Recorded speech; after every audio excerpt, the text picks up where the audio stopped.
안녕하세요. 오늘 우리 형제님들이 수양관 설치봉사 하러 가서 조금 덜 온 것 같은데 그래도 많이 오신 것 같습니다. 같이 잠깐 기도드리겠습니다. 은혜와 사랑이 충만하신 살아계신 우리 아버지 하나님, 주님의 그 크신 은혜로 말미암아 저희들이 구원받고 또 몸된 교회 안에서 주님을 섬기며 복음 전할 수 있도록 은혜 베풀어 주신 주님 너무나 감사드립니다. 하나님께서 작정하신 마지막 시대를 살아가는 저희들 더 깨어서 살 수 있도록 늘 말씀으로 우리에게 교훈해 주시고 또 우리가 하나님의 뜻 가운데서 하루하루를 살아갈 수 있도록 은혜 베풀어 주시옵기를 바랍니다. 내일부터 있는 오전 집회, 이번에 새로운 영혼들 하나님의 말씀을 듣고 꼭 구원받아 우리와 같이 천국에 갈 수 있는 소망 가질 수 있도록 주님 도와주시옵소서. 이를 위해서 우리가 같이 합력하고 끝까지 기도해서 좋은 결실이 이루어질 수 있도록 하나님 도와주시옵소서. 그리고 다가오는 학예 수양회를 지금 준비 중에 있습니다. 각 구역에서 새로운 영혼들 전도하기 위해서 기도하고 또 합심해서 함께하고 있습니다. 주님께서 이번 학예 수양회에 많은 영혼들 보내주시고 또 꼭 구원의 역사가 크게 일어날 수 있도록 도와주시옵기를 바랍니다. 이를 위해서 항상 기도하고 함께할 수 있도록 주님 도와주시옵소서. 국내뿐만 아니라 해외에도 이제 자유롭게 복음 전할 수 있는 교회들이 많이 생기고 있습니다. 해외에 있는 선교사님들과 그 가정들, 또 그곳에서 열심히 수고하는 형제들, 자매들 주님께서 일일이 기억하시고 또 우리와 함께 힘있게 복음 전할 수 있도록 주님 도와주시옵소서. 오늘 저희들에게 꼭 필요한 말씀으로 주님께서 공급해 주셔서 우리가 이 말씀을 통해서 교훈받고 또 힘을 얻어서 주의 일에 힘쓰는 자들이 될 수 있도록 주님 도와주시옵소서. 모든 것 주님께 감사드리며 우리를 사랑하시는 우리 구주 예수 그리스도의 이름으로 기도드렸습니다. 아멘. 성경 누가복음 7장을 찾으시겠습니다.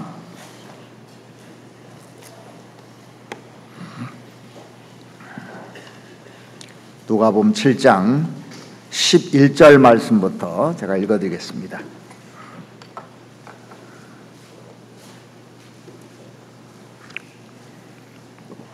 누가복음 7장 11절부터 17절까지 제가 읽어드리겠습니다. 그 후에 예수께서 나인이란 성으로 가실새 제자와 허다한 무리가 동행하더니 성문에 가까이 오실 때 사람들이 한 죽은 자를 메고 나오니 이는 그 어미의 독자요 어미는 과부라. 그 성에 많은 사람도 그와 함께 나오거늘 주께서 과부를 보시고 불쌍히 여기사 울지 말라 하시고 가까이 오사 그 관에 손을 대시니 맨 자들이 서는지라. 예수께서 가라사대 청년아 내가 내게 말하노니 일어나라 하심에 죽었던 자가 일어앉고 말도 하거늘 예수께서 그를 어미에게 주신대 모든 사람이 두려워하며 하나님께 영광을 돌려 가로되 큰 선지자가 우리 가운데 일어나셨다 하고 또 하나님께서 자기 백성을 돌아보셨다 하더라. 예수께 대한 이 소문이 온 유대와 사방에 두루 퍼지니라. 신구약 성경을 이렇게 살펴보면 죽었다 살아난 사람들의 얘기가 많이 나옵니다. 특별히 신약 성경에서 예수님께서 죽은 사람을 세 사람을 이렇게 살렸는데 마가복음 그 5장에 보시면 회당장 야이로의 딸을 살리신 사건이 나옵니다. 그리고 요한복음 11장에 보시면 나사로를 살린 사건 다 아실 겁니다. 나흘 됐는데 죽은 지 나흘 돼서 송장 썩는 냄새가 나는 나사로를 하나님께서 살리셨고 또 오늘 본문에 나오는 나인성 과부의 아들을 살리신 사건, 이 모두가 완전히 죽은 사람을 살린 거예요. 죽은 영혼을. 그래서 오늘 그 본문에 보시면 완전히 죽어버린 청년을 그 살리시는 이 기적의 사건이 나옵니다. 그런데 이 주인공은 어떤 과부의 아들이라 이렇게 기록하고 있습니다. 그것도 독자입니다. 이 과부가 그 아들 하나 믿고 지금 살고 있는데, 이 과부의 아들의 죽음을 한번 우리가 상상을 한번 해보십시오. 이 외아들이 유일한 소망이었을지도 모릅니다, 이 과부에게 있어서는. 그리고 독자하고 하니까 모든 것을 투자하고 얼마나 애착을 가지고 이렇게 살았겠습니까? 그래서 오늘은 여러분들이요, 한번 다 우리 형제님들도 과부가 한번 돼보세요. 그 심정으로 한번 이 말씀을 이렇게 듣는가 하고 내가 그냥 듣는가 하고는 완전히 다를 거라 생각합니다. 이 과부의 아들이 어떻게 죽었는지, 시름시름 앓다가 죽었는지 아니면 어떻게 죽었는지 모르지만 아들이 죽었습니다. 소망이 끊어진 거예요. 얼마나 절망했겠습니까? 오늘 본문에 7장 11절 보시면, 그 후에 예수께서 나인이란 성으로 가실새. 나인이라는 뜻은요, 원래 즐거운, 뮤티풀이라는 뜻이거든요. 그런데 예수님께서 나인이란 성으로 가셨다고 했습니다. 가셨다는 것은 의도적으로 가셨다는 거예요. 그냥 아무 생각 없이 그냥 가신 것이 아니라 의도적으로, 예수님이 일방적으로 나인성으로 가셨던 겁니다. 왜 가셨을까요? 예수님이 이렇게 가실 때는 분명한 목적이 있는 겁니다. 이 과부의 아들을 살리려고 이 나인성으로 가신 겁니다.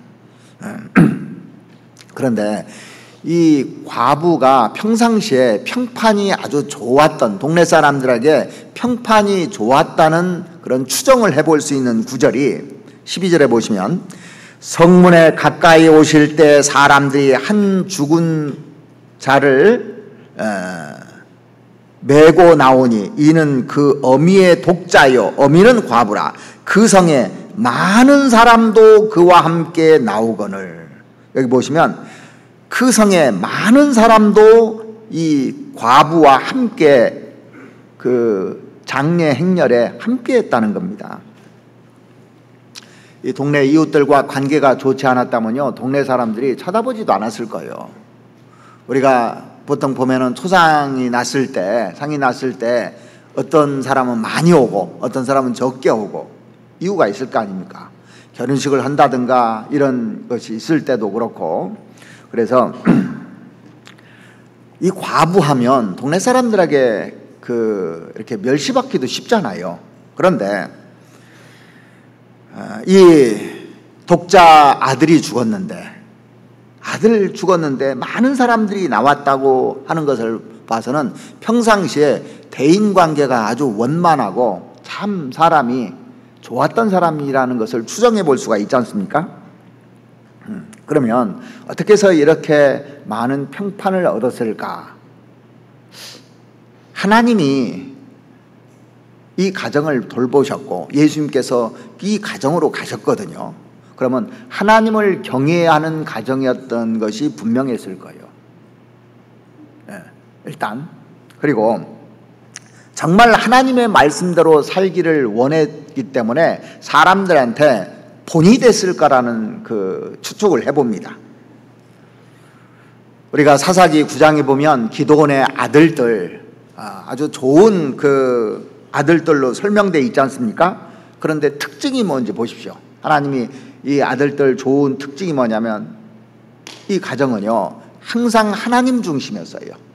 그 다음에 두 번째는 이웃 중심이었고 다른 사람 중심이었고 자기는 제일 마지막이었습니다. 그러니까 하나님과 사람을 영화롭게 하고 그렇게 표현이 되어 있잖아요. 기드온의 아들들은. 그래서 이 과부는 하나님 중심으로 살았고 다른 사람 중심으로 살았다는 것이 확실할 겁니다. 그래서 하나님 앞에 바르게 살기로 결심하고 살았기 때문에 이렇게 다른 사람들에게 비춰졌을 겁니다. 그러니까 이 과부의 아들이 죽었을 때 같이 슬퍼하고 같이 함께하고 통행하고 싶은 마음이 저절로 올라왔다는 것을 엿볼 수가 있습니다. 그런데 이 과부가 그 아들이 죽었을 때 죽기 전에 얼마나 기도했을까요? 아파서 죽었다면 아픈 과정에서 얼마나 간절하게 하나님께 매달렸을까요? 그런데 그럼에도 불구하고 아들이 죽은 겁니다. 얼마나 마음이 아팠을까를 다시 한번 생각해 보게 됩니다. 애원하기도 하고 하나님께 부르짖기도 하고 눈물로 이렇게 통곡도 했을 겁니다. 그런데 이제는 관 속에 들어가서 무덤으로 가야 되는 거예요.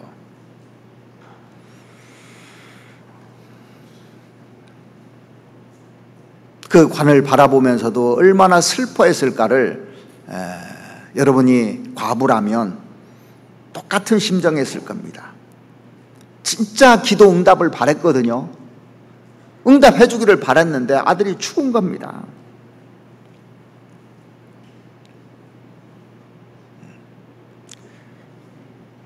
그런데 예수님이요, 그냥 나인성으로 들어간 게 아니었다는 거예요. 그 과부의 간절함을 보셨고 그 기도를 분명히 들으셨을 겁니다. 그 열왕기상 17장에 보면 하나님께서 엘리야를 사르밧 과부 집에 보내잖아요. 그러죠? 이 사르밧 과부는 하나님을 절실히 찾았던 그 사람이었거든요. 그래서 엘리야와 사르밧 과부를 연결시킨 거예요. 정말 하나님이 간절히 원하면요, 딱 연결시키게 돼 있어요. 이디오피아에서 예루살렘까지 하나님을 알기 위해서 예루살렘에 올라왔던 넷이 정말 하나님을 알고 싶었던 겁니다. 마차 위에서 성경을 읽고 있어서 이사야서 53장을 읽고 있었는데 이게 도대체 무슨 소리인지를 모르겠는 거예요. 이거 깨닫게 해주기 위해서 사마리아에서 전도하는 빌립이라는 사람을 공수해서 보내잖아요. 왜? 간절히 하나님을 찾기를 원했기 때문에. 나만 장군 아시잖아요. 나만 장군이 진리를 구하는 마음이 있었던 사람입니다. 장군인데 문둥병이 걸렸어요. 그래서 그 집에 있는 그 사마리아에서 온 그 계집종을 그 집과 연결시켜줬잖아요. 그래서 우리 땅 사마리아 가면 이 선지자가 있는데 그분한테 가면 문둥병이 나았을 수 있다고 이제 얘기를 하잖아요. 그래서 이제 그 나만 장군이 그 엘리사에게 와가지고 이 문둥병이 이렇게 쭉 나아서 가는 과정을 보면은 하나님이 정말 간절히 원하면은 다 연결시키게 돼 있다는 거예요. 자, 우리가 말씀을 이렇게 듣고 구원받는 사람들 나중에 보면은 간절히 원했기 때문에 구원받는 사람이 대부분입니다. 다 그렇지는 않아요. 예외도 있습니다. 사도 바울 같은 사람 예외잖아요. 하나님이 특정해서 그렇게 하는 사람도 있습니다. 그렇지만은 거의 대부분이 이렇게 간절히 원하고 내 기도하면 내 기도를 들으십니다. 내 울부짖음을 들으시고 내 간구를 들으시는 분이에요. 그래서 눈을 만드신 자가 보지 아니하시랴, 귀를 만드신 자가 듣지 아니하시랴, 그 말씀은 반드시 들어주겠다는 얘기입니다. 정말 중심에서 마음에서 원하면은. 자, 이 장례 행렬을 이렇게 쭉 보면은 얼마나 슬펐겠습니까? 모든 사람이 거기에서 웃는 사람 하나도 없었고 너무너무 안타까웠고 절망적이고 어떻게 위로해야 될지를 모르는 그런 그 행렬했는데 예수님이 와서 거기에 손을 대셨는데 부활이 돼버렸어요. 완전 바뀌어져 버렸습니다. 예수님께서 이 청년을 살리신 거예요. 얼마나 놀랬을까요? 그러니까 하나님이 죽은 사람도 살린다면 죽어가는 사람은 말할 것도 없고 우리 살아있는 사람 말할 것도 없고 누구든지 살릴 수 있는 능력이 있는 겁니다. 오늘 청년의 얘기가 나옵니다. 우리 시대에 이 질문이 중요한 이유가 뭐냐면 우리 젊은이들이요 참 죽어가고 있어요. 전부 다요. 다음 세대를 이어가야 될 이 젊은 청년들이 계속 죽어가고 있습니다. 그렇다면 어떻게 해야 이 청년들을 살릴 수 있을까?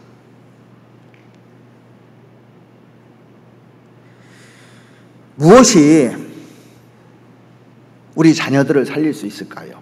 우리 청년들을 살리고. 자, 성경에 보면 청년도 살렸고 장년도 살렸고 소녀도 살리고 다 살리는 겁니다. 죽어가는 부모들도 있고 가족들도 있고 심지어 누가 있느냐면요 내가 죽어가고 있어. 내가 구원받은 나도 서서히 죽어가는 모습, 신앙적으로 죽어가는 사람들도 있거든요. 자, 그러니까 모든 사람에게 이 말씀을 한번 적용해 볼 수가 있습니다. 지금 구원받지 못하고 죽어가는 사람들이 있어요. 죽어나갑니다. 지금 계속 죽어나가죠. 죽어가고 있습니다. 장래 행렬 속에 있는 겁니다. 지금. 그리고 구원받은 사람들도 신앙이 죽어가는 사람이 있어요.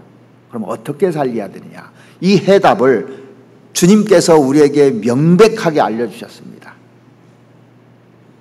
자, 첫 번째는 뭐가 이 청년을 살렸는지 한번 보시죠. 주님의 사랑이 살린 겁니다. 사랑하는 마음이 없으면요 가지 않아요. 절대요. 거기 왜 가겠습니까? 사랑하는 마음이 있으니까 가는 거예요. 이 사람을 죽이는 것이 미움이라면 사람을 살리는 것은 사랑입니다. 그래서 미움은 살인의 시작이라고 성경에 기록되어 있잖아요. 미워하는 자마다 살인하는 자니 그렇게 되어 있습니다. 화내고 욕하는 것도 살인이고 미움이 살인의 시작이라고 분명히 성경은 딱 규정하고 있습니다. 그런데 미워한다는 것은 상대방을 죽일 뿐만 아니라 자기를 죽이는 일이 됩니다. 여러분들이 누구 미워해 보십시오. 내가 마음이 편안한지요? 절대 편안하지 않아요. 누구를 사랑해 보십시오. 내가 행복해요. 그래서 사람을 살리고 죽이는 것은 미움과 사랑에 의해서 결정되는 겁니다. 그래서 이 청년을 살린 결정적인 것이 뭐냐면 주님의 사랑이었던 겁니다. 주님이 사랑하는 마음이 없으면 이 청년을 살리지 못했을까요? 자, 13절 한번 보시겠습니다.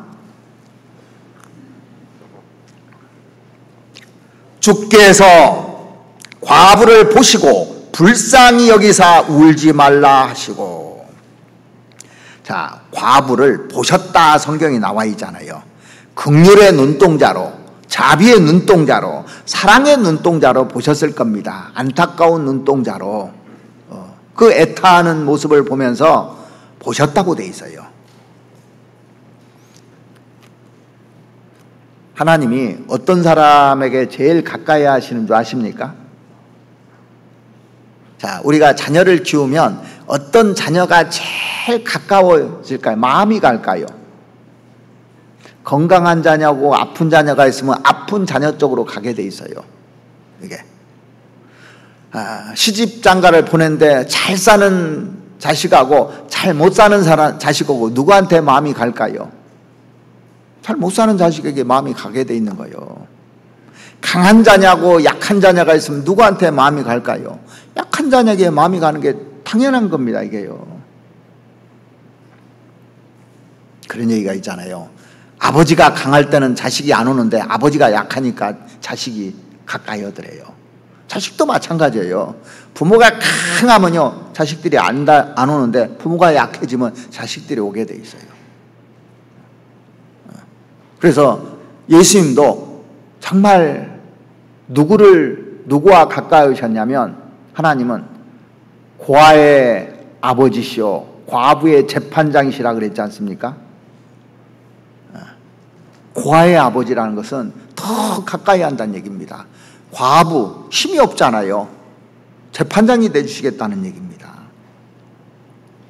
그래서 이 과부에게 정말 사랑하는 마음으로 애정을 가지고 이렇게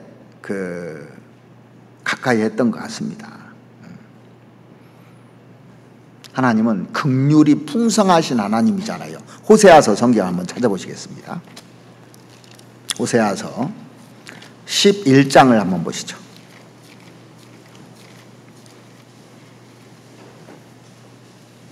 호세아서 11장 8절입니다.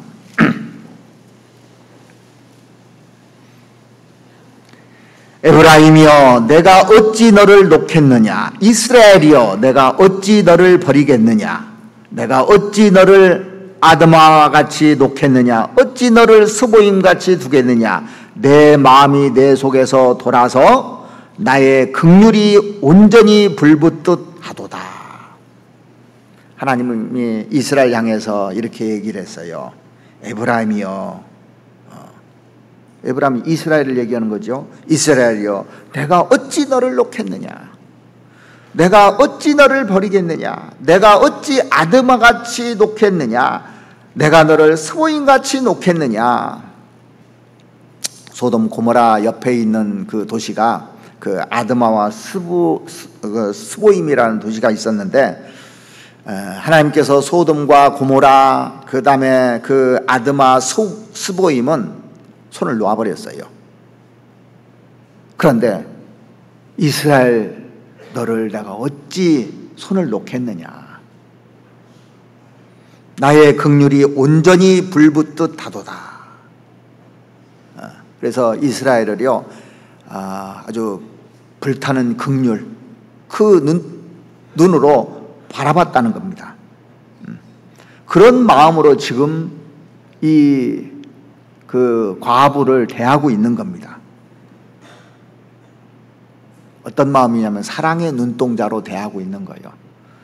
우리가 종종 그 TV 프로그램이나 이런 데서 이 심리학자들이 연구하는 걸 이렇게 종종 보잖아요.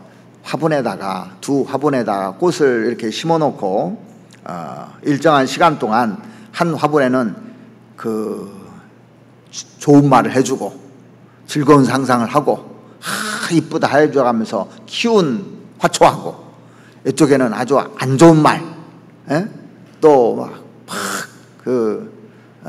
말이 좋지 않은 것들을 계속 그 적대적인 말을 하고 일정 기간 동안 키워보면 좋은 말을 한 쪽에는 화초가 잘 자라는데 나쁜 말을 한 화초는 그 시들시들 죽는다는 걸 봤잖아요. 그 양파로도 시험을 밥으로도 시험하고 시험하는 것들이 많아요. 밥은 완전히 그 밥이 됐으니까 죽은 거거든요, 사실은요. 그런데도 그 좋은 말을 해준 그 밥은 곰팡이가 펴도 이쁘게 피고, 나쁜 말을 한 밥은 아주 냄새나고 썩은 그런 모습으로 이렇게 모양이 바뀌는 것들을 보지 않습니까? 그러니까 식물도 그렇고 또 죽은 것도 그러는데 사람이야 어떻겠는가, 이 생각을 한번 해보시죠. 그래서 사랑이라는 것은요 격려하는 겁니다. 격려해 주는 거예요. 사랑이 사람을 키우게 돼 있어요. 그래서 그 고린도 전서 13장 말씀에도 보시면 내가 내게 있는 모든 것으로 구제하고 또 내 몸을 불사르게 내어줄지라도 사랑이 없으면 내게 아무 유익이 없느니라 그랬잖아요. 진정으로 나를 사랑하고 내 형제자매들을 사랑하고 또 교회를 사랑하고 하나님을 사랑하는지 아니면은 나만 사랑하는지. 나를 사랑하는 게 나쁜 건 아닙니다. 나만 사랑하는 게 문제예요. 돈이 나쁜 게 아닙니다. 돈을 사랑함이 일만하게 뿌리가 된다고. 돈이 1번이에요. 이게 문제라는 거예요. 나 사랑하지 말라는 게 아닙니다. 자기를 사랑하지 못하는 사람이 어떻게 다른 사람을 사랑하겠습니까? 내 가족을 사랑하지 않는 사람이 어떻게 다른 형제자매를 사랑하겠어요? 그 사람이 어떻게 하나님을 사랑하겠습니까? 그런데 저를 비롯해서 우리 인간들 이렇게 보면요, 사랑해도 하나님 사랑하고 비교도 안 됩니다. 하나님의 사랑은 무한한 사랑이셔요. 보면은. 그래서 스펄전 목사님이요, 요한복음 3장 16절 설교를 하는데 설교를 못 하겠더래요. 왜냐하면 하나님이 이처럼 세상을 사랑하사 했는데 이처럼이라는 것을 도대체 얼만큼인지 우리가 상상이 되겠습니까? 하나님이 이처럼 사랑했다는 것이요. 그래서 인간들은 제한적인 사랑을 가지기 때문에 항상 그 사랑하는 관계에서도 문제가 되는 겁니다. 그래서 사람을 의지하면 올무에도 걸려요. 나 여호와를 의지하는 자는 안전하리라 그랬지 않습니까? 사람의 사랑이, 부모의 사랑도 제한적이고요, 형제자매들의 사랑도 제한적이고, 인간의 사랑은 어딘가 모르게 제한적이게 돼 있어요. 나도 모르게요. 제가 저를 봐서도 제한적일 때 정말 힘들어요. 그게 왜 나한테는 더 이상 이게 하나님의 아카페적인 사랑이 더 이상 없는가. 그런데 우리가 그리스도를 통해서 점점 닮아가는 겁니다. 사실 예전에 월남전이 있었잖아요. 지금은 이제 새카맣게 잊어먹은 일이지만 60년대 이 월남전이 있었는데 미국의 그 한 아들이요, 월남전에 참여를 한 겁니다. 그런데 월남전이 종식된 이후에 어떤 그 기사가 이렇게 쭉 나왔는데 미국인들 마음을 울린 기사를 제가 읽은 적이 있어요. 보스턴의 한 근교의 가정에서 어느 날 일어났던 일입니다. 월남전에 참석했던 아들이 이제 미국 캘리포니아 와가지고 아버지한테 전화를 한 거예요. 아버지, 드디어 제가 도착했어요. 미국 땅에 도착했다는 겁니다. 월남전을 이제 그 기간을 마치고 도착했다는 겁니다. 그러니까 아버지가 뭐라고 하냐, 언제 오냐 물어봤어요. 집에 빨리 왔으면 좋겠다. 너 보고 싶다. 근데 아들이 아버지한테, 아버지 한 가지 부탁이 있어요. 제가 가는데 제 친구를 집에 데려가고 싶어요.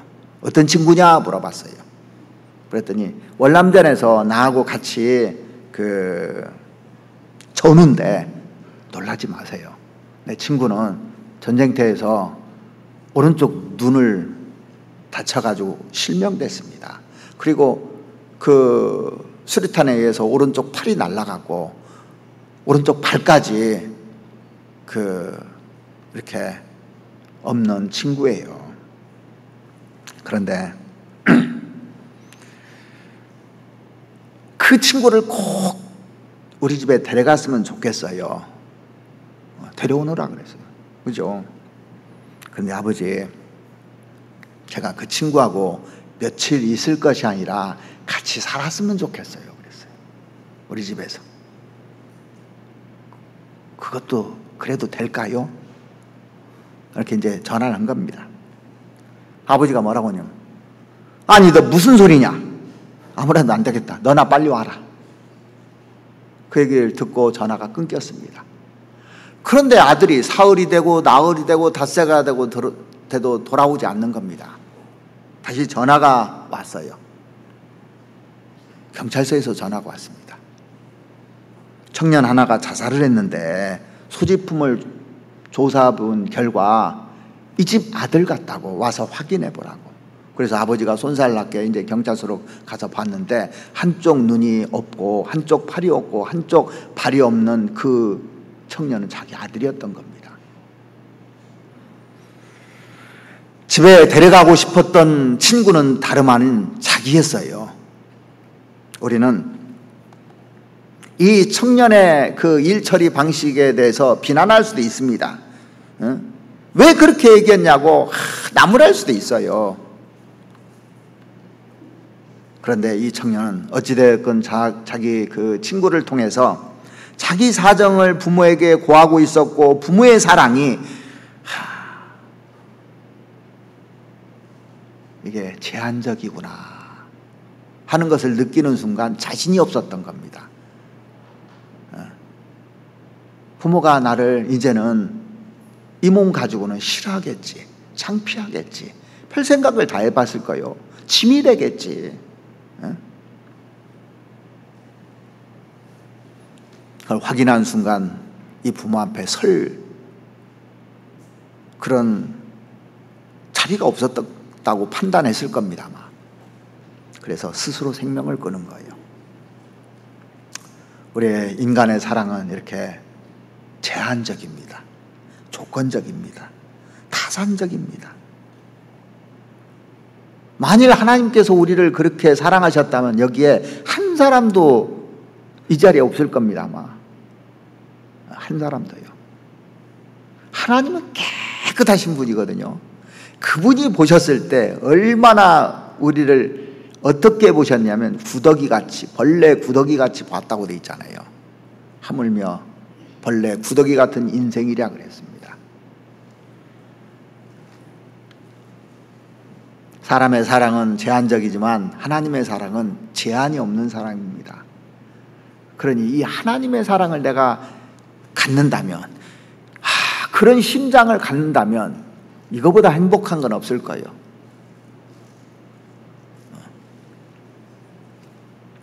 자, 그러면 무엇이 우리 가족을 살려낼 수 있을까요? 여러분의 배우자가 지금 죽어가고 있습니까? 여러분의 자녀들이 혹시 죽어가고 있지는 않습니까? 우리 부모들이 죽어가고 있지는 않은지 한번 생각해 보세요. 형제자매들이 죽어가고 있지 않은가? 무엇으로 살릴 수 있는가? 사랑이 살리는 거예요.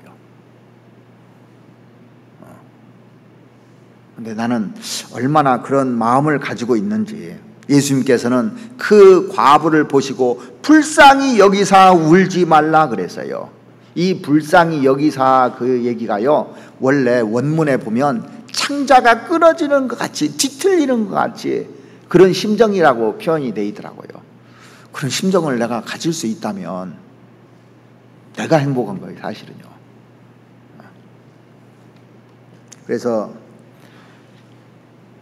이 여인에게 울지 말라 그 얘기가 얼마나 위로가 되는 얘기인 줄 아십니까? 우리가 얘기하면요 위로가 안 돼요. 보세요, 어떤 자기 자식이 죽었는데 울지 말라 옆에서 아무리 해도 위로가 됩니까, 안 됩니까?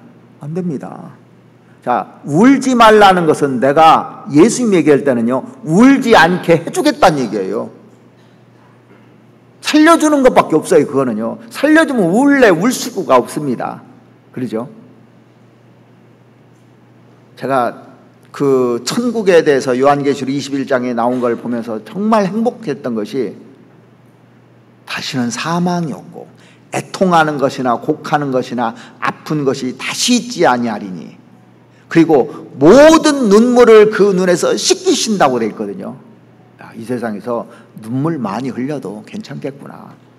왜? 완전히 다 씻겨주는 그런 일이 있기 때문에. 우리가 그걸 생각해 보면 사람의 위로는 한계가 있어요. 사업이 망했습니다. 내가 거기서 아무리 위로해줘도 사업을 다시 일으켜 세워줘야 기쁘지, 그 망했는데 가서 위로해준다고 친정한 위로가 되겠느냐고요. 그런데 하나님은 집을 세우기도 하고 헐기도 하시는 분입니다. 하나님의 위로가 그래서 우리에게 필요한 겁니다. 나인성의 그 예수님이 긍휼한 마음을 가지시고 가셨다는데, 나에게도 그 마음이 있다면, 항상 그 마음이 있다면, 누구에게나 그 마음을 가질 수 있다면 세상에서 가장 행복한 사람이라고 생각해요. 근데 우리는 조건적이잖아요. 나한테 미웃게 하고 나한테 막 아주 안 좋게 하는 사람에게 그런 마음이 계속 생기던가요? 안 그러던가요? 안 그래요. 그런데 주님의 일을 하는데 그 마음이 참 필요하다는 생각을 많이 했는데, 사도 바울이 내가 예수 그리스도의 심장으로 너희 무리를 어떻게 사모하는지 너희가 안다고 되어 있습니다. 그리스도 예수의 심장으로 이 빌립보 성도들을 그렇게 사랑한다고 편지를 보낸 거예요. 그 한 구절을 보는데 야, 이건 너무너무 크다. 그 사도 바울이요, 얼마나 위대하게 보이고 얼마나 대단한 사람인지 이걸 봤을 때 우리는 아무것도 아니라는 생각이 이렇게 저절로 듭니다. 그러니까 사도 바울이 주님의 그 심장을 가지고 있었으니까 큰 일을 한 것 같아요.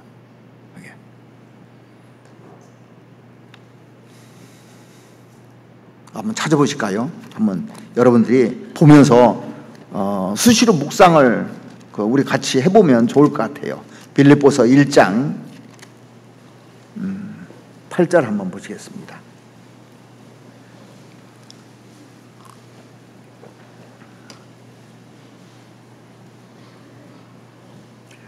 내가 예수 그리스도의 심장으로 너희 무리를 어떻게 사모하는지 하나님이 내 증인이시나.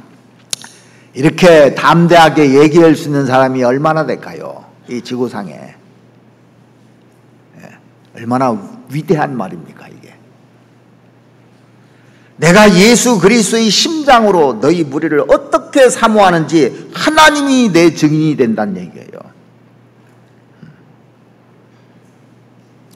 이 여호수아 갈렙은 10명의 정탐꾼들하고 달랐어요.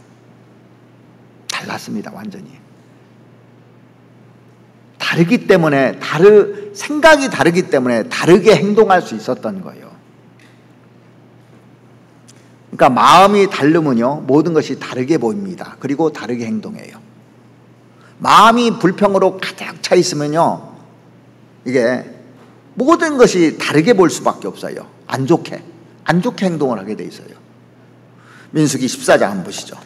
이것도 여러분들이 보면서 성경을 이렇게 쭉 묵상하면서 계속 보면은 나도 다르게 되지 않을까 그런 생각을 할 수가 있습니다. 민수기 14장 24절 말씀을 보시죠. 오직 내 종 갈렙은 그 마음이 그들과 달라서 나를 온전히 쫓았은즉 그의 갔던 땅으로 내가 그를 인도하여 드리리니 내 자손이 그 땅을 차지하리라.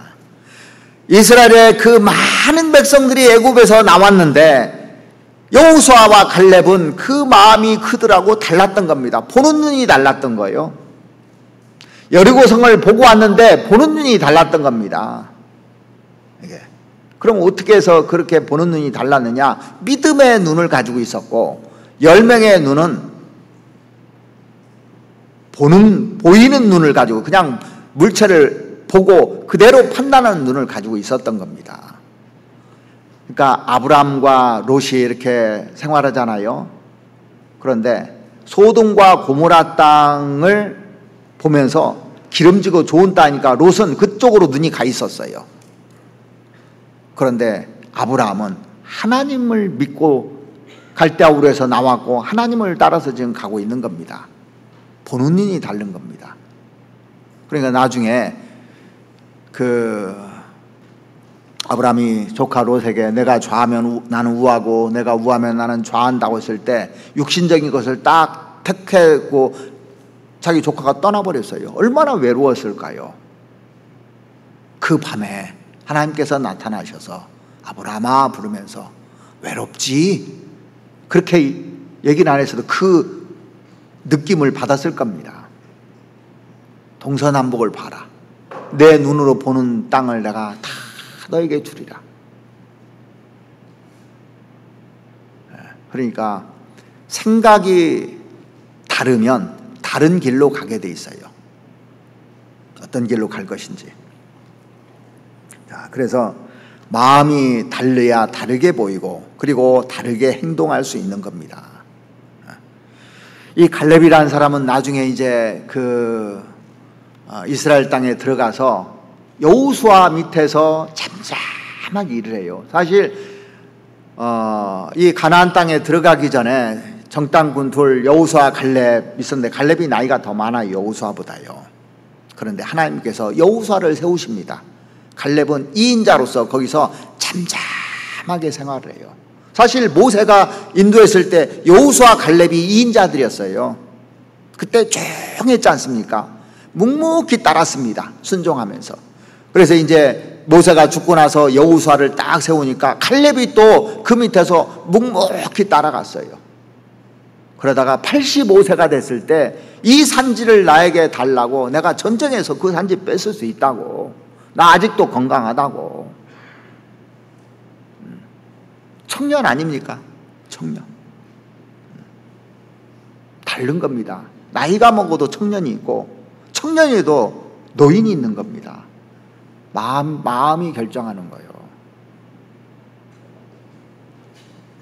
저는 주님 오실 때까지 청년으로 살고 싶은데 지금도 항상 32살이에요. 내 마음은. 왜? 32살에 구원받았거든. 그러니까 그때 마음이 하나도 안 변한 것 같아요. 죽을 때까지 그랬으면 좋겠어요. 이 갈렙이 가나안 땅에 들어가기 전에 그 광야에서 있던 그 마음 똑같았던 겁니다. 그리고 묵묵하게 그 여호수아를 도와서 끝까지 정말 아름다운 결실을 맺은 사람이라고 할 수가 있어요. 그래서 우리가 사랑이 있어야만이 죽은 사람을 살릴 수 있다는 거예요. 사랑하는 마음이 없으면 살릴 수가 없습니다. 첫 번째가 그 마음을, 그리스도의 심장을 달라고 부탁해야 되는 겁니다. 하나님께. 줘야 전도할 수 있는 거예요. 내가 제일 사랑하는 사람부터 전도해요, 제일 미워하는 사람부터 전도해요. 미워하는 사람 전도하는 게 전도하고 싶은 마음이 안 생기잖아요. 그런데 하나님께서는 모든 사람을 사랑했다는 게 이게 보통 사랑이 아닌 겁니다, 사실. 그리고 또 한 가지, 나의 자녀들, 배우자들, 부모들, 또 가족들, 형제자매들, 나를 살릴 수 있는 비결이 뭐냐면, 사람을 살리는 것은요, 사랑만 가지고 살리는 것이 아닙니다. 말씀으로 살리는 거예요.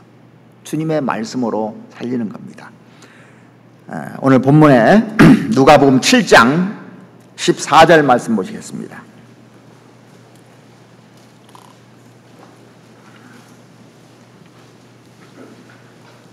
7장 14절. 가까이 오사 그 관에 손을 대시니 맨 자들이 서는지라 예수께서 가라사대 청년아 내가 내게 말하노니 일어나라 하시매. 그 다음 어떻게 돼 있어요? 죽었던 자가 일어앉고 말도 하거늘 예수께서 그를 어미에게 주신대. 자, 예수님이 그 사람 살릴 때요, 그냥 살려준 게 꼭 말을 해요. 나사로야 나오너라 이렇게 얘기하잖아요. 달리다곰 소녀야 일어나라. 꼭 얘기를 했어요. 우리도 구원받을 때 뭘로 구원받았습니까? 말씀으로 구원받은 거예요. 이게.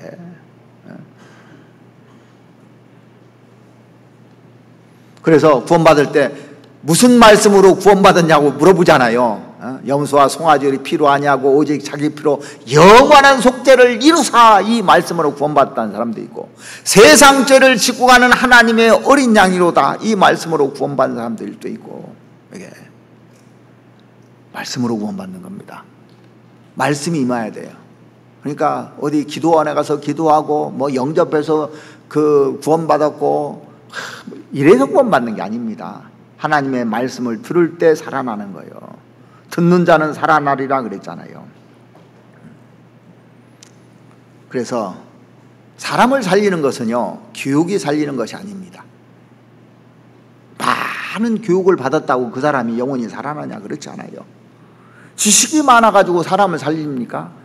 지식은 사람을 교만하게 한다고 그랬습니다. 살리는 게 아니에요. 오히려 지식이 많을수록 사람은 교만해집니다. 철학이 살리는 것이 아닙니다. 도덕과 윤리가 살리는 것이 아니에요. 사람을 살리는 유일한 것은 주님의 말씀입니다. 이 말씀이 나를 살리셨습니다 그랬잖아요. 예수님께서 백부장에게 이스라엘에서 이만한 믿음을 본 적이 없다 그랬는데, 마태복음 8장 한번 찾아보시죠. 마태복음 8장 5절 말씀을 보시겠습니다.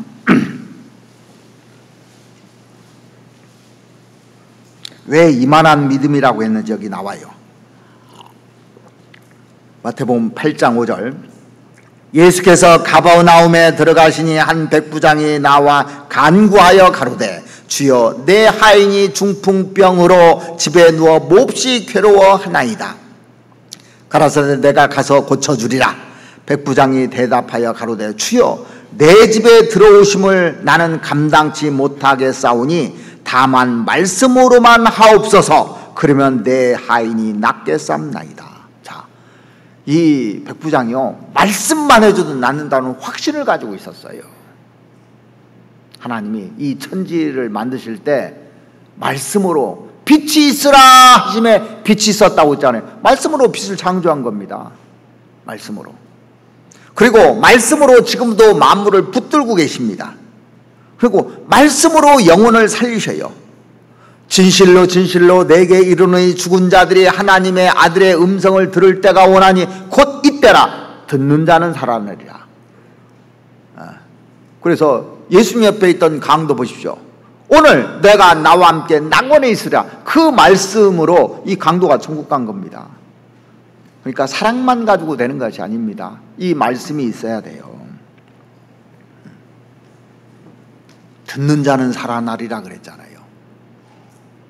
그러니까 도덕 강론을 들어서 살아나는 것이 아니고, 철학을 들어서 살아나는 것도 아니고, 많은 지식으로 살아나는 것도 아닙니다. 유대 종교가들은 하나님에 대한 지식, 특심, 열심이 대단했습니다. 근데 그 바리새인들과 서기관들이 한 영혼도 못 살렸어요. 한 영혼도. 그런데 하나님의 말씀이 임하면 살아나는 겁니다. 이 나사로의 무덤가에서 나사로야 나오너라 그랬으니까 이 나사로가 살았는데, 송장아 나오너라 그랬으면 죽었던 송장 다 나왔을 거 아닙니까? 지금 그때가 아니거든. 네. 나사로야 나오너라. 그 나사로만 나오라고 그랬어요. 그러니까 말씀을 딱 하잖아요. 오늘 본문에도 보면 청년아 내가 내게 말하노니 일어나라 그랬습니다. 그냥 살아난 게 아닙니다. 그 청년아 그랬어요. 왜 청년에게? 회당장 야이로의 딸에도 달리다 소녀야 내가 내게 말하노니 일어나라 그랬어요. 그러니까 하나님이 와서요, 우리 죽어가는 사람 신앙적으로 일어나라 한마디 하면 그 능력이 임해서 살아나는 겁니다. 어떻게 해요? 말씀으로. 그러니까 여러분들이 말씀으로 그렇게 받잖아요. 일어나 할 때 일어나면 일어나지는 거예요. 근데 버텨. 너 회개해. 그럼 회개하면 긍휼을 베풀어 준다고 했잖아요. 긍휼을 베풀어 주게 돼 있습니다. 근데 회개를 안 하니까 살지를 못하는 거예요. 분명히 하나님에게 우리에게 얘기해 주는 게 있거든요. 그래서 말씀을 들을 때 그 말씀을 놓치면 안 돼요. 그때 잘 들어야 됩니다. 놓치면 안 돼요. 그래서 제가 누누이 얘기하잖아요. 말씀 시간에 핸드폰 보지 말라고, 옆에다 놓고 이렇게 보지 말라고, 집중해서 들으셔야 돼요. 왔다 갔다도 하지 마시고, 그리고 상태도 제일 좋게 해가지고 와야 돼요. 토요일날 늦게까지 있다가 주일 나오는데 막 피곤해가지고 졸리고 반절은 졸고 반절은 듣고 막 이런 상태로 와서는 안 되는 거예요. 제일 좋은 상태를 유지해야 되는 겁니다. 운동선수들이요, 운동 경기가 있는 날을 위해서 컨디션을 다 거기에 맞춰요. 다 모든 컨디션을요. 그날 축구를 한다, 야구를 한다 그러면 그날의 컨디션을 다 맞추는 겁니다. 우리는 컨디션을 주일 아침 이 오전 시간에 집중적으로 맞춰야 되는 겁니다. 그 말씀이 나를 살릴 수가 있어요. 한 말씀으로 살릴 수 있는 겁니다. 자 보세요. 이 죽었던 사람들을 보면은 딱 한 말씀으로 사는 거예요. 그러니까 여러분들이 말씀을 듣다가요, 딱 한 말씀으로 사람이 완전히 바뀌어요. 평상시에 듣던 말인데 나에게 직접 들릴 때가 있어요. 직접. 그럼 그게 딱 살아납니다. 그게 딱 꽂혀요. 그건 하나님이 하시는 일입니다. 그렇게 많이 들었는데 오늘따라 그 말씀이 딱 꽂힌다는 얘기 있죠. 제가 이제 지역교회 설교를 이제 하고 나서 한 10년 지났는데 간혹 그런 얘기를 하는 분들을 종종 만납니다. 그때 목사님이 그 말씀했는데 그때 내가 변해버렸어요. 그 한 말씀이 나를 변화시켰어요. 그렇죠. 성령이 그렇게 분명한 겁니다. 저는 몰라요. 무슨 설교를 그때 했는지도 모르는데 들어보면 그때 그 얘기를 하기는 했는데 그 사람 때문에 주님이 저를 거기 교회로 보내신 겁니다. 사실은요. 그래서 여러분들이요, 가장 세상에서 존경받는 사람이 와서 하나님이 직접 와서 말씀을 이 시간에 한다고 생각하고 들으면 그게 딱 꽂히게 돼 있어요. 근데 그걸 높이질 않아요. 우리는 일상성 때문에 망하게 돼 있는 겁니다. 일상성이 이 관심을 안 갖게 만들어요. 감사를 잊어버리게 만들어요. 너무 풍부하기 때문에.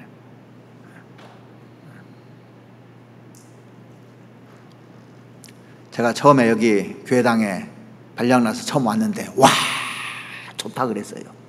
왜? 강당이 엄청 크니까. 근데 조금 지나면 여러분들 처음에 다 그러셨을 겁니다. 근데 그 다음부터는 무뎌져 버립니다. 그렇지 뭐. 그러니까 하나님에 대해서 와 그랬다가 나중에는 이제 익숙해지면 법계에 손을 대지 말았네 손을 대가지고 죽잖아요. 익숙해지는 게 문제입니다. 사실은요.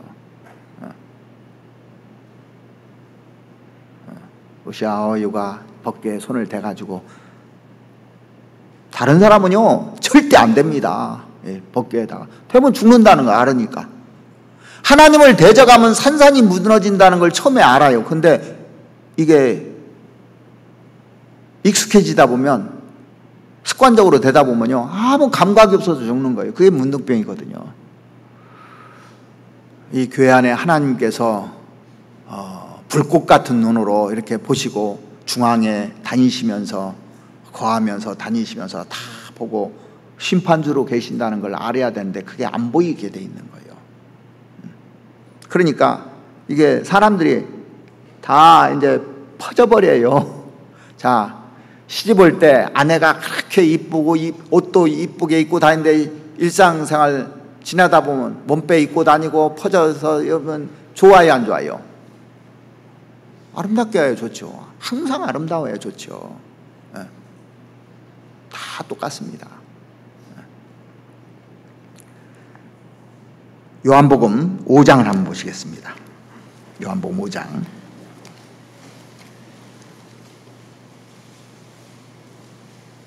21절 말씀 보시겠습니다.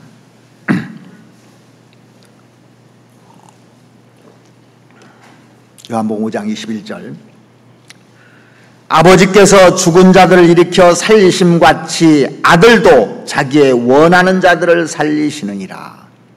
자, 그러니까 하나님이 원하는 사람은 다 살리는 겁니다. 자, 우리는 그러면 이 복음에 참여하는 거예요. 하나님은 우리와 함께 일하신다고 그랬죠. 그러니까 나사로를 살릴 때도 나사로야 나오너라 그러면서 풀어놓아 다니게 하라 그랬는데 풀어놓는 것은 우리가 할 일이에요. 하나님이 시키는 겁니다. 같이 이러는 겁니다. 같이 상 받는 거예요. 그래서요. 어떤 복음을 전할 때 복음 전하는 목사만 상 받는 게 아니고 인도한 사람, 수고한 사람 모든 사람이 상 받는 거예요. 함께 일하니까. 축구 경기를 하는데 골이 넣은 사람만 상 줍니까? 그 팀 전체를 상 줍니까? 팀 전체를 상을 주는 거예요. 그 중에서 이제 그 최우수상 뭐 해서 한 사람 또 주지만 같이 상은 다 받아요. 상 보니까 메달 다 걸어주더라고. 우승하면. 그리고 골을 제일 많이 넣은 사람 또 트로피 하나 줘요. 예.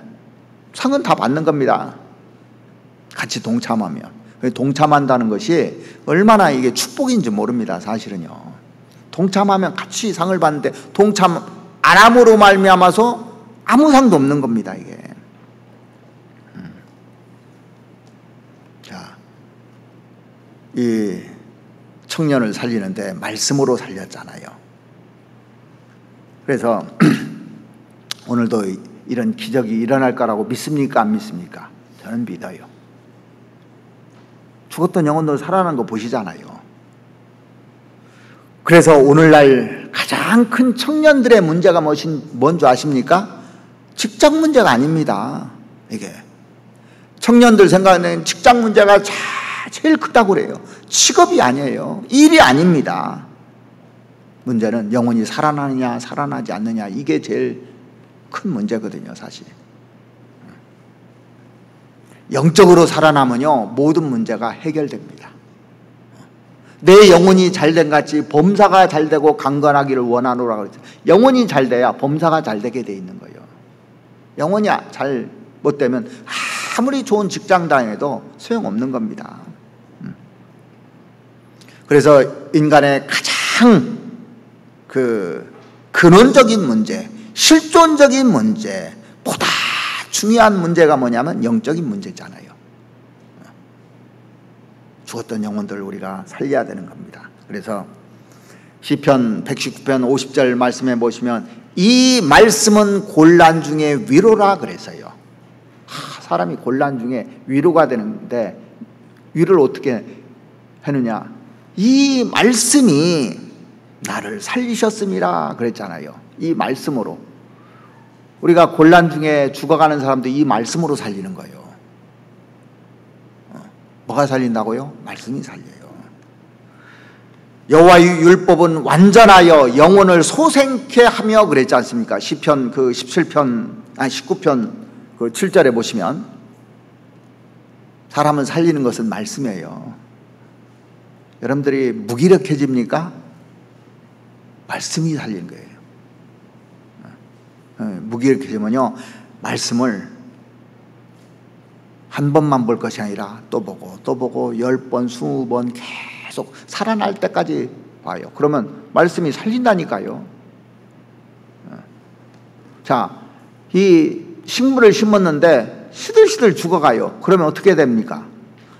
물을 줘야 돼요. 계속 물을 줘야 돼요. 제가 나무를 옮겨 심어봤는데 소나무나 뭐 이런 거 옮겨 심었는데요, 그 업자가 물을 계속 주는데 구멍을 파가지고 호수를 넣어서 계속 넣더라고요. 거기다 막걸리도 주고 영양제도 주고 계속 공급해 주는 거예요. 근데 죽었던 나무가 살아나는 거예요. 그 방법에는 없잖아요. 그러면 그 나무를 사랑하니까 물을 주는 거예요. 일단 사랑만 해서 내가 너 사랑하는데 제발 살아난다고 살아나냐고. 공급을 해줘야 돼요. 그러니까 내가 정말 신앙이 미지근해지면 계속 공급을 해줘야 되는 겁니다. 호수를 갖다 놓고 계속 보야 돼요. 근데 찔끔 주고 나서 살겠지? 그러지 않아요. 이 화초를 기르는데도 제가 이렇게 보니까 이렇게 찔끔찔끔 주면은 이게 건강하지 못하답니다. 푹 담갔다가 빼야 된대요. 푹 담갔다가. 아주 풍성하게 먹으면 이게 확 살아나요. 그래서 우리 청년들 특별히 살리려면 주님의 말씀이 임해야 되는 겁니다. 죽었던 영혼들, 나도 마찬가지예요. 내가 시들시들 죽어가면 말씀을 계속 공급해 줘야 되는 겁니다. 자, 이 물은 말씀으로 표현되어 있죠. 식물도 물을 먹어야 되고 사람도 물을 먹어야 되고, 그 다음에 또 한 가지는 사람을 살리는 것은 주님의 손길이 가지 않으면 안 됩니다. 식물도요, 사람의 손길이 가지 않으면 식물이 살지를 못해요. 뭐 하나 기르려면 계속 손길이 가야 되는 겁니다. 야, 사랑한다고 물 주고 뭐라고 막 안 좋게 하고 물은 주는데 에이 귀찮아 하고 막 처박아 놓고 하면 얘가 잘 살겠느냐고. 물은 주기는 좋은데 에이고. 근데 손길이 가야 돼요. 이 고추를 수확하는데도 수십 번의 손길이 간다고 하더라고요. 그냥 심어놓으면 자라는 것 같잖아요, 우리는. 근데 많은 손길이 간답니다. 배농사를 하시는 분도 계시고 그 막 따주고 뭐하고 막 손길이 가야. 그러니까 성경에 보면 주님의 손길이 살렸더라고요. 자, 누가복음 다시 한번 보시죠. 누가복음 7장 14절 말씀 보시겠습니다. 누가복음 7장 14절. 가까이 오사 그 관에 손을 대시니. 자, 손을 대셨다고 그랬습니다. 이 성경을 읽어보면 예수님 당시에 사람들이 절대로 만지지 말아야 될 것을 구약 성경에 보면 두 가지를 딱 정해놨어요. 하나는 문둥병자고 하나는 시체입니다. 그래서 문둥병자들하고 접촉하면 전염된다고 생각했어요. 그래서 문둥병자를 철저하게 격리했습니다. 성 밖에 격리를 시켜서 집단으로 살게 했어요. 그리고 성 안에 문둥병이 깨끗해지지 않으면 들어올 수가 없었어요. 문둥병은 죄를 얘기합니다. 만지지를 않으셨어요. 또 하나 접촉하지 말아야 될 것이 시체였거든요. 죽음을 만지지 못하도록 했어요. 부정한 가라고 생각해서. 그래서 바리새인들과 이 종교가들이 책임 중에 하나가 뭐냐면요, 그 문둥병자나 시체들을 만지지 못하게 하는 것이 랍비들의 책임이었어요. 그런데 예수님은 랍비했다는 거 아십니까? 예수님 랍비했잖아요. 그런데 예수님이 이 두 가지 금기를 다 깨셨어요. 오셔서 문둥병자를 만지셔서 살리셨잖아요. 지금 죽어가는 시체를 만지는 겁니다. 만져서 살려냈습니다.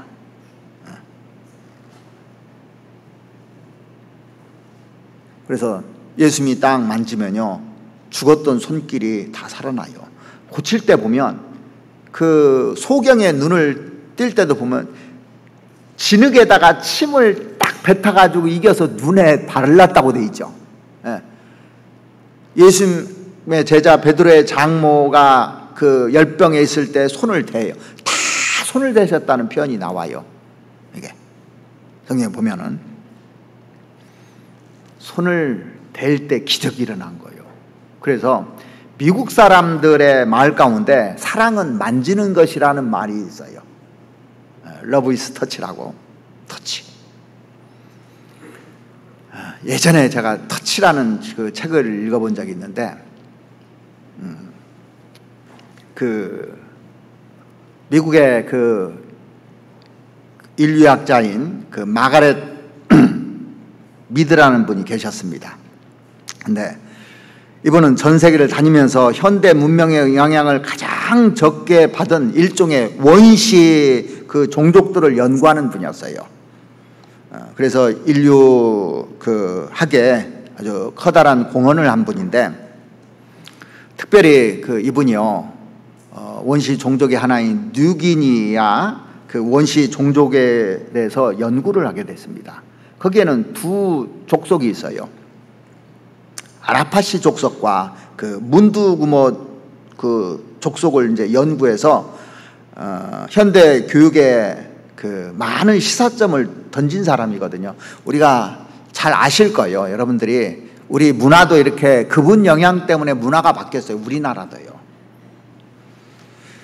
그 아라파시 족속과 문두구모 그 족속은 같은 나라 사람들이고 그 멀지 않은 지역에서 살아요. 그런데 그 아라파시 족속은 온순하고 평화적이에요, 사람들이요. 그런데 그 문두구모족은 아주 난폭하고 또 공격적인 족속입니다. 완전히 상반돼 있어요, 두 족속이요.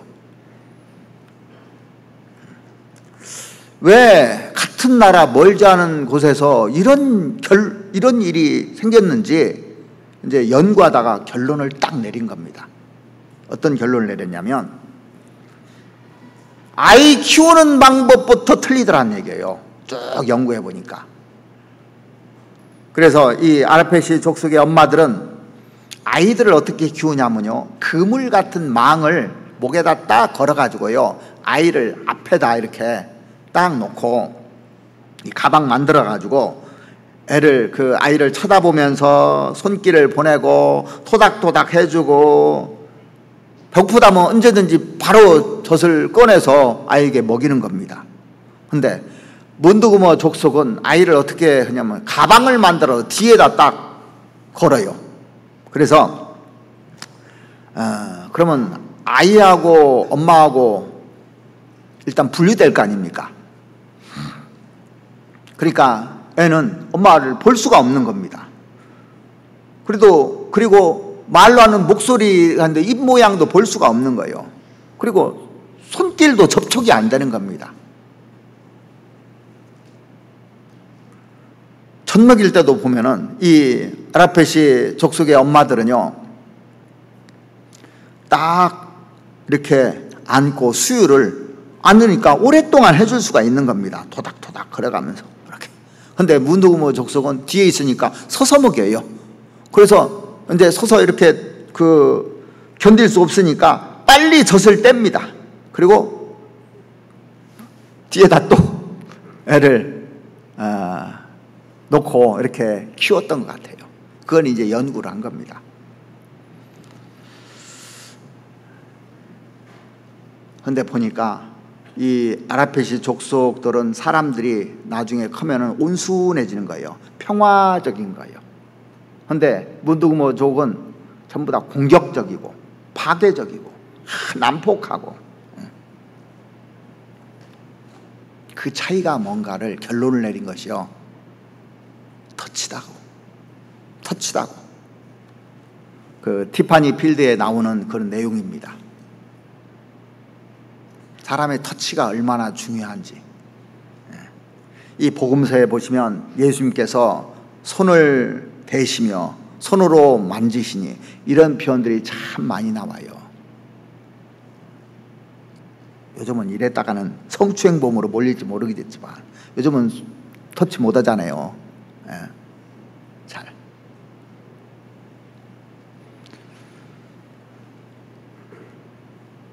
그러니까 사람이요,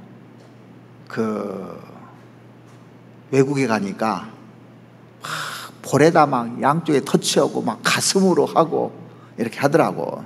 근데 우리는 막 어색해요. 뻗대 어색해서. 근데 자연스럽게. 그러니까 우리는 그런 문화가 아니기 때문에 그러지 못하더라도 사람들 만나면 악수하고 또 동성 간에는 이렇게 또 따뜻하게 해주고 만지고 이러는 게 좋은 겁니다. 이게. 세상에서 이제 애가 태어난 순간 어떻게 해서 사랑을 느끼는 줄 아십니까? 엄마하고 터치하는데 스킨십에서 사랑을 느낀다고 하잖아요. 그러니까 엄마가 계속 이렇게 감싸주고 눈을 마주쳐주고 얘기해주고 이러면 이 아이들이요, 폭력적이 되지 않습니다. 난폭하지 않아요. 근데 내가 직장 다녀 바빠서 애 팽개치고 맡겨놓고 하다 보면 나중에 그 아이들이 폭력적으로 되고 충동적으로 되고 공격적으로 되는 겁니다. 왜 나는 신앙생활을 잘하는데 우리 아이들이 이렇게 됐느냐고 하소연하는 경우를 참 많이 봐요. 그런 시간을 안 가진 거예요, 사실은요. 부모 중에 한 사람이라도 그렇게 가져주면요, 그렇게 안 됩니다. 한 사람이라도. 근데 요즘은 다 그러는 거예요. 맞벌이 부부다 보니까.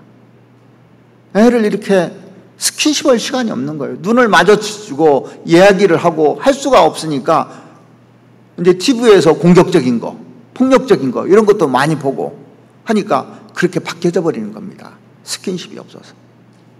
그건 우리 책임입니다, 사실은요. 제가 성경 다윗을 보면서 다윗이 하나님 앞에 진짜 대단한 사람이잖아요. 그런데 아내들이 많았어요, 거기도요. 어머니들이 자식을 잘 잘 이렇게 해줬으면 좋은데 어머니들이 많으면 자식들 간에 이게 막 불화가 심하잖아요. 이 다윗은 국사에 바빠가지고 전쟁하느라고 아이를 볼 틈이 없습니다. 그러니까 암놈, 압살롬, 아도니아 이런 아들 나오는 거 봐봐요. 근데 솔로몬은 다윗이 사랑하는 밧세바에서 낳았는데 잘 했던 것 같아요. 그나마. 그런데 솔로몬도 고생을 안 해봤어요. 그러니까 말년이 엉망이 되잖아요. 그러니까 이게 다 원인이 있는 겁니다. 우리가 그래서 우리 교회에서 서로 사랑하고 또 이렇게 잘 접촉을 해야 되는 겁니다. 아이들이 문제가 있습니까? 스킨십을 안 해주고 또 이 부모가 그렇게 사랑으로 안 해줬기 때문에 폭력적으로 되는 거예요. 사실은요. 난폭하게 바뀌는 거고. 일단 근데 지금 어쩔 수 없는 상태가 됐어요. 해결해야 될 거 아닙니까? 지금도 늦지 않아요. 컸어도 괜찮습니다. 안아주세요. 뭐 불평하고 원망하고 뭐하고 거기에 따지고 할 게 아니라 안아주면 됩니다. 하나님 도와달라고. 내가 그동안 그걸 몰라서 못했는데 지금이라도 하나님 도와달라고. 그러면 하나님은 능력 있는 분입니까? 없는 분입니까? 지금이라도 회개하면 하나님 바꿔주는 거예요. 다윗이 회개할 때 하나님이 역사하잖아요. 하나님은 한 방에 해결할 수 있는 분입니다. 그래서 안아줄 때 그냥 한번 딱 안아주고 말 게 아니라 안아줄 때는 10초 이상은 있어야 돼요. 10초 이상은. 그래야 느끼는 겁니다. 사실은요. 지금도 안 늦었어요. 하나님은 순간에도 바꿀 수 있는 분입니다.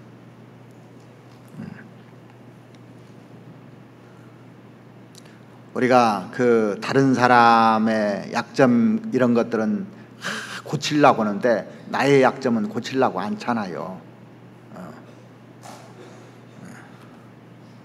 어떤 사람은 한두 번 훈계해서 안 듣는다고 해서 끝낼 것이 아니라, 자식들도 한두 번 훈계해서 안 듣는다고 포기할 것이 아니라, 언쟁할 것이 아니라 기다려야 되는 겁니다. 하고 하나님이 바꿔주시기를. 자, 성경 데살로니가전서 5장을 보시겠습니다. 데살로니가전서 5장 14절 말씀 보시겠습니다.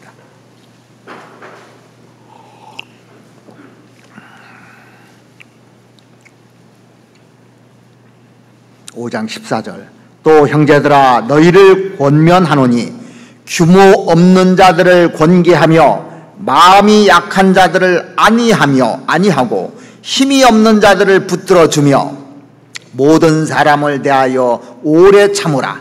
삼가 누가 누구에든지 악으로 악을 갚지 말게 하고 오직 피차 대하든지 모든 사람을 대하든지 항상 선을 조처라.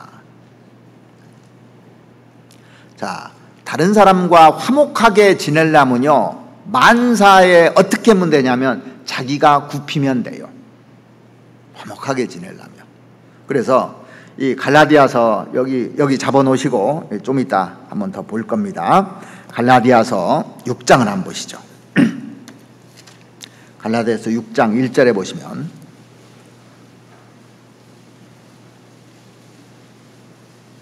형제들아 사람이 만일 무슨 범죄한 일이 드러나거든 신령한 너희는 온유한 심령으로 그러한 자를 바로잡고 내 자신을 돌아보아 너도 시험을 받을까 두려워하라.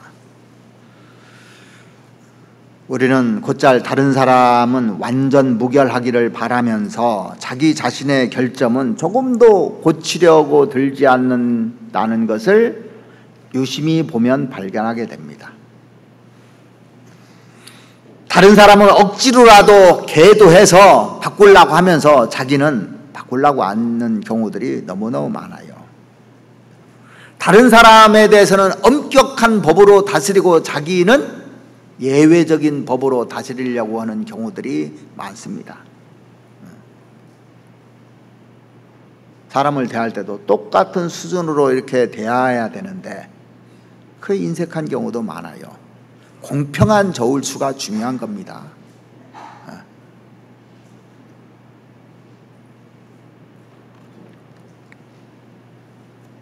남을 비판하는 데는 후한데 칭찬하는 데는 인색한 경우도 많잖아요.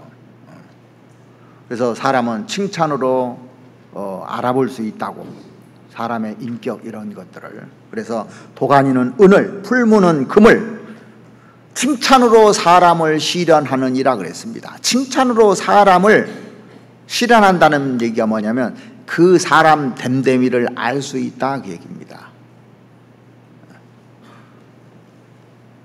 예전에 제가 한국인의 의식 구조라고 해서 계속 연재되던 이규택 코너 글을 읽은 적이 있는데요. 지금도 안 잊어버려요. 그 조그만 글이. 한국인들의 의식이 어떻게 되어 있느냐면 한국인들이 협동하지 못하는 것이 원래부터 그런 것이 아니라는 겁니다. 원래는 협동을 잘하는 민족이라는 겁니다.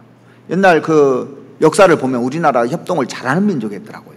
그러니까 외세에 이렇게 900몇 번 당했는데도 그 침략을 다 물리치고 이렇게 나라를 지킨 나라거든요.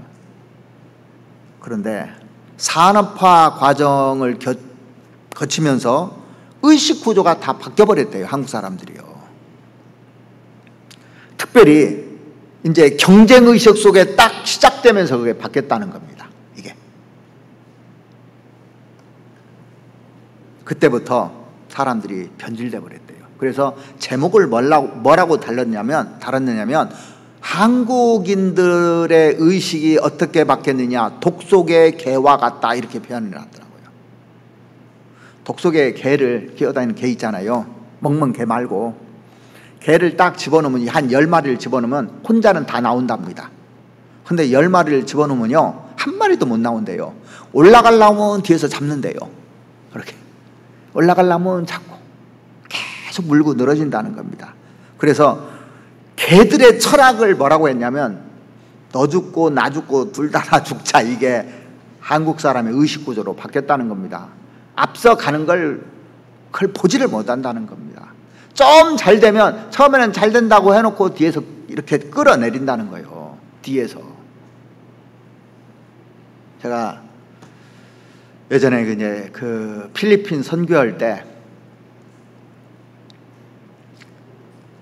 한국 사람들이 해마다요 필리핀에서 30여 명씩 죽어나간다는 거예요. 한국인들이, 필리핀에 있는 한국인들이. 그 원인을 연구해 봤더니 한국 사람이 한국 사람을 죽인답니다.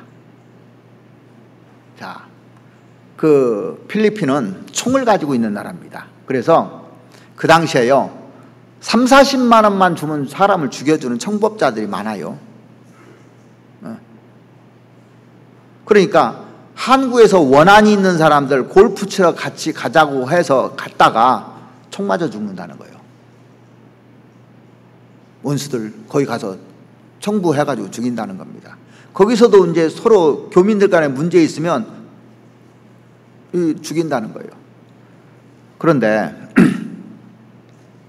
경찰에다 신고하면 경찰이 수사를 안 한답니다. 돈 줘야 수사를 한대요. 돈을 줘서 이제 수사하다가 돈 떨어지면 수사 끝난답니다. 또 계속 돈이 있어야 되는 거예요. 돈 받고 하다가 끝나고. 그러니까 지지부지해서 이제 한국에서 경찰들이 파견해 있습니다. 지금은요. 좀 줄었어요. 이제는. 무섭습니다. 우리 정치도 보면 상생의 정치를 하자. 말은 그렇게 하는데 서로 사는 정치를 하자고 그렇게 말하는데 안 그렇잖아요. 의식구조가 바뀐 겁니다. 구원받은 사람이 그런 의식을 가지면 큰일 나는 거예요. 우리는 주님을 이와 같이 배우지 않았어요. 내가 죽는 것을 배웠습니다. 내가 죽는 것을.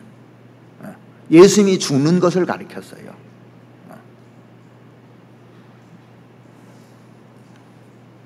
너희는 서로 짐을 지라 그랬잖아요. 서로 각자 맡은 짐을 지라고. 이 갈라디아서 6장 2절에도 나오죠. 2절 보면 너희가 짐을 서로 지라. 그리하여 그리스도의 법을 성취하라 그랬습니다. 우리는 결점이 없는 사람이 없습니다. 자기 자신에 대해서 만족하는 사람도 없을 겁니다. 만족할 만큼 지혜로운 사람도 없기 때문에 서로 짐을 지라는 거예요. 그렇기 때문에 서로 참고, 서로 위로해주고, 서로 도와주고, 서로 가르쳐주고, 서로 훈계하고 하라고 아까 봤던 그 데살로니가전서 5장 14절에 나와 있죠. 다시 한번 5장 14절 보시죠.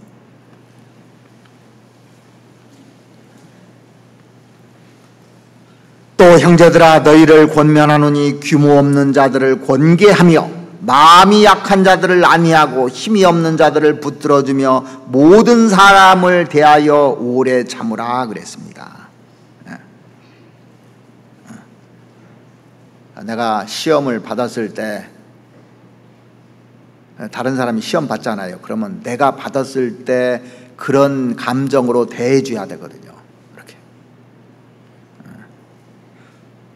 그래서 우리 강한 자가 마땅히 연약한 자의 약점을 담당하고라는 그런 그 로마서 15장 1절에 있는 말씀처럼 다가가서 만지는 거. 만진다는 게 사랑한다는 거예요. 사랑하니까 이렇게 터치하고 싶은 마음이 드는 겁니다. 그런 마음이 있어야 돼요. 그래서 우리의 손길을 기다리는 사람들이 많이 있습니다. 예수님께서 2000년 전에 이 땅에 왜 오셨을까요? 나를 살리기 위해서 오셨어요. 그래서 사랑을 가지고 오셨습니다. 말씀으로 살렸어요. 그리고 계속 손을 대주시는 겁니다. 우리에게 뭘 줬냐면 하나님의 사랑이 우리에게 부음받음이니 그랬는데 이 성경을 통해서 계속 사랑을 받기 위해서 이 시간에 같이 있는 거예요. 자, 가정은 왜 있습니까? 사랑을 받아가지고 나가서 이러는 거예요.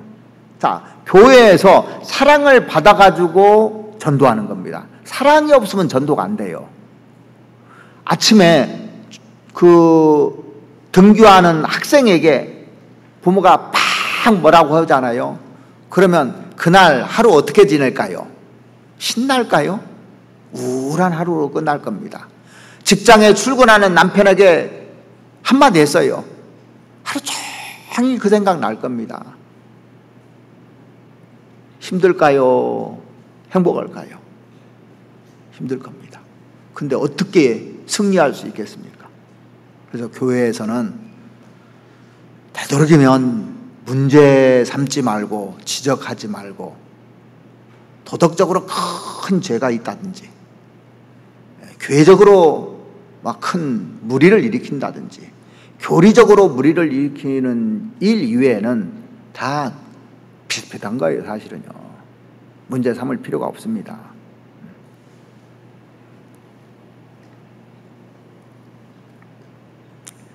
예수님께서 이 사건을 통해서 누가 영광을 얻었냐면 예수님 자신이 영광을 얻는 겁니다. 자, 성경 오늘 이제 누가복음 7장 끝에 한번 보시죠. 7장 16절 말씀 보시겠습니다.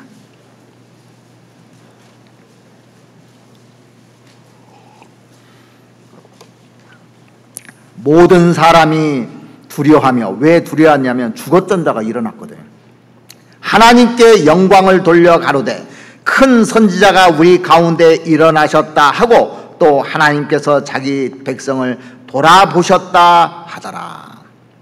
여기서 주님이 다른 사건을 통해서도 영광을 하나님께 돌렸겠지만 죽은 자를 살리심으로 더 큰 영광을 받으신 거예요.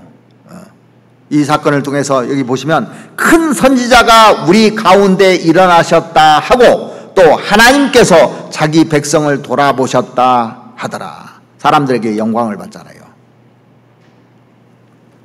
자, 심각하고 큰 사건이 해결되면 해결될수록 더 큰 영광을 받는 거예요. 사실은요.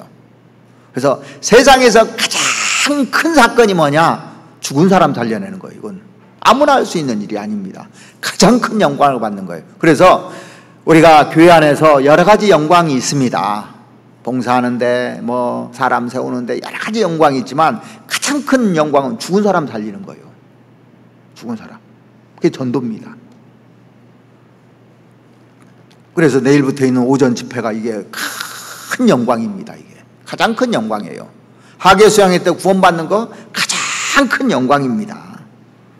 자, 별로 안 아픈 병 고쳐주는 거하고 죽을 병 고쳐주는 거하고 어떤 의사가 영광을 받겠습니까? 사람들에게. 죽을 병 잘 고쳐. 이거 사람들이 손 쓸 수 없는 병을 낫게 했다. 명의라고 그래요. 근데 감기 환자 낫게 했다. 그 사람을 명의라고 합니까? 뭐 영광 그렇게 안 받아요. 좋아하기는 하겠지만. 어디에서도 못 낫는 사람을 낫게 했다. 그건 큰 영광을 받는 겁니다. 세상에 어떤 사람이 죽은 사람을 살릴 수가 있습니까? 근데 우리가 그 역할을 하는 사람들인 겁니다. 그래서 17절에 보시면 예수께 대한 이 소문이 온 유대와 사방에 두루 퍼지니라. 예수님이 죽은 사람 살렸다. 그 얘기가 막 다 돌았을 거 아닙니까?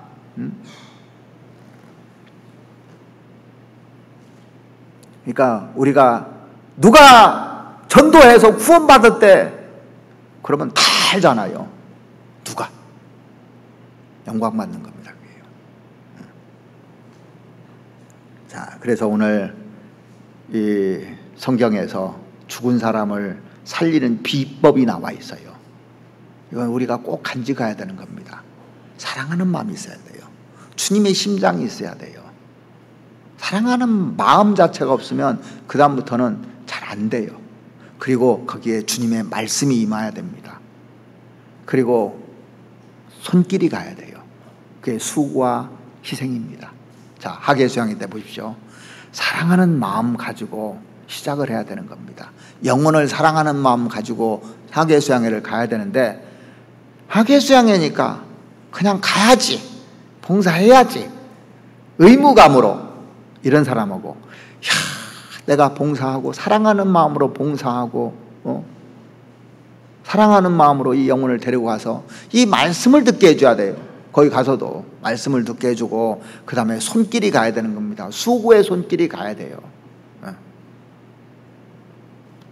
뭐 맛있는 것도 사주고 매점 가서 원 없이 먹게도 만들어주고 기분 좋게 만들어주고 양보해주고. 그런데 구원받은 사람이 더 이기적이에요. 자리 싸움 하는 거 보고 도망간 사람이 있어요.